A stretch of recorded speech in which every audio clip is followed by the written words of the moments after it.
Hello. Today let's talk about how electricity flows and the material it moves through. You know how electricity powers our lights and TV. Well, electricity needs special pathways to travel through, and that's where conductors and insulators come in. Electricity is kind of like a group of tiny superheroes. They need to find a way to travel from the power source, like a battery, to the light bulb to make it shine. Conductors are the superhighways that make it easy for these electricity superheroes to move quickly and easily.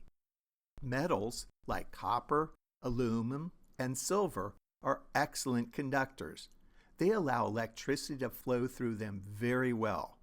That's why most electrical wires are made of metal, to carry electricity to our homes and appliances. Insulators are electricity roadblocks.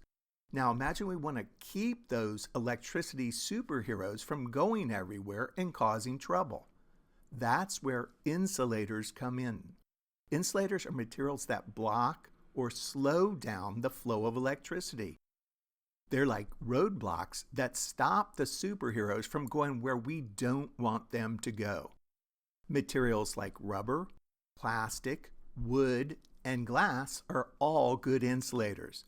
That's why electrical wires are covered in plastic, to keep the electricity safely inside and to prevent us from getting shocked.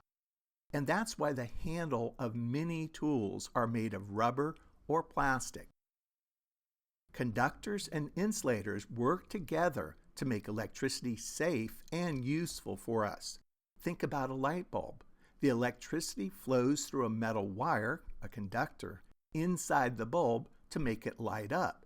But the bulb is surrounded by glass, which is an insulator, to keep us from getting hurt. So remember, conductors are materials that allow electricity to flow easily, and insulators are materials that block or slow down the flow. We need both to make electricity work safely in our world. Thank you for watching.